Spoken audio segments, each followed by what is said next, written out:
আসসালামু আলাইকুম প্রাণপ্রিয় আমার চাকরিপ্রার্থী ভাই ও বোনেরা, আশা করি আপনারা সকলে ভালো আছেন। আমিও ভালো আছি। Supreme court of Bangladesh high court ডিভিশনের কিন্তু আজকে 8 তারিখ পরীক্ষা হয়ে গেছে। নিরাপত্তা প্রহরী প্লাস দারোয়ান পদের পরীক্ষা। আগামীকালও কিন্তু পরীক্ষা রয়েছে। সেই পদের জন্য একটি সংক্ষিপ্ত সাজেশন রয়েছে। সেটা কিভাবে পাবেন, কতটুকু কমন উপযোগী হবে, কিভাবে আপনারা সাজেশনটা নেবেন, সেই বিষয় নিয়ে কিন্তু আজকে এই ভিডিওটা আলোচনা করব। তাই ভিডিওটা আপনারা শুরু থেকে শেষ পর্যন্ত দেখার চেষ্টা করবেন। গুরুত্বপূর্ণ তথ্য সহকারে সকল ধরনের তথ্য পেয়ে যাবেন। আপনারা যারা আমার ইউটিউব চ্যানেলে নতুন তারা অবশ্যই আমার ইউটিউব চ্যানেলটা সাবস্ক্রাইব করবেন। ফেসবুক পেজ থেকে ভিডিওটা দেখলে অবশ্যই ফলো করবেন, লাইক কমেন্ট শেয়ার করবেন। চলুন ভিডিওটা শুরু করা যাক। আজকে কিন্তু অনেকে কিন্তু আজকের 8 তারিখ ছিল, অনেকে পরীক্ষা অলরেডি দিয়ে এসেছেন। যেহেতু এটা ধারাবাহিকভাবে পরীক্ষা হবে 8, 9, 10, 11 এবার ধারাবাহিকভাবে পরীক্ষা হবে। আজকে কিন্তু অলরেডি পরীক্ষা হয়েছে। আগামীকালের পরীক্ষা আপনার সকাল 9:30-এ সুপ্রিম কোর্টের যে অডিটোরিয়াম আছে সেখানে কিন্তু পরীক্ষা নিরাপত্তা প্রহরী দারোয়ান পদের মৌখিক পরীক্ষা অনুষ্ঠিত হবে। এখন এই পদের জন্য একটি সংক্ষিপ্ত সাজেশন রয়েছে। যারা পরীক্ষার্থী রয়েছেন, আপনাদের যদি প্রয়োজন হয়, স্ক্রিনের উপর যে হোয়াটসঅ্যাপ নাম্বারটা দেখতে পাচ্ছেন, এই হোয়াটসঅ্যাপ নাম্বার আপনাদের যোগাযোগ করতে হবে।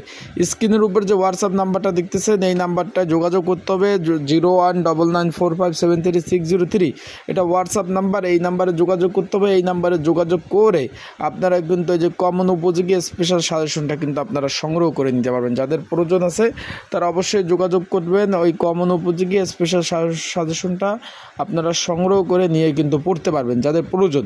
আর অবশ্যই অনেকে জিজ্ঞেস করছেন যে ভাই কী কী কাগজপত্র নেওয়ার প্রয়োজন হবে, এই বিষয়ে কিন্তু আমি একটি ভিডিও অলরেডি আপলোড দিয়েছি, আপনারা দেখে নিতে পারেন। তাছাড়াও আর একবার আপনাদের বলে দেই যে উল্লিখিত শিক্ষাগত যোগ্যতা, মানে আপনারা আবেদন করার সময় কোন শিক্ষাগত যোগ্যতা দিয়েছেন সেইটা লাগবে।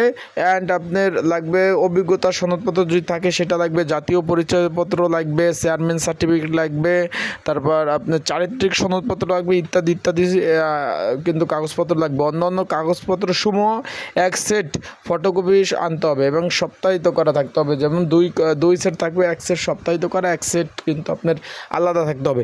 আশা করি বুঝতে পারছেন। তাই যাদের সাজেশন লাগবে অবশ্যই স্ক্রিনের উপর যে হোয়াটসঅ্যাপ নাম্বারটা আছে এই নাম্বারটা কিন্তু আপনারা যোগাযোগ করতে পারবেন।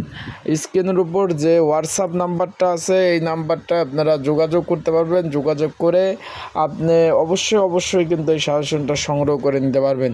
তাই সবাই ভালো থাকুন, সুস্থ থাকুন, চোখ রাখুন ইউটিউব চ্যানেলে, আমার ফেসবুক পেজে। আর অবশ্যই কিন্তু আপনারা এই প্রয়োজনীয় ডকুমেন্টগুলো কিন্তু অবশ্যই নিয়ে যাবেন। এইগুলো না নিয়ে কিন্তু পরীক্ষা কেন্দ্রে গিয়ে কোনো ধরনের কোনো লাভ হবে না। আশা করি বুঝতে পারছেন। এই প্রয়োজনীয় ডকুমেন্টগুলো অবশ্যই আপনারা নিয়ে তারপর কেন্দ্রে যাবেন।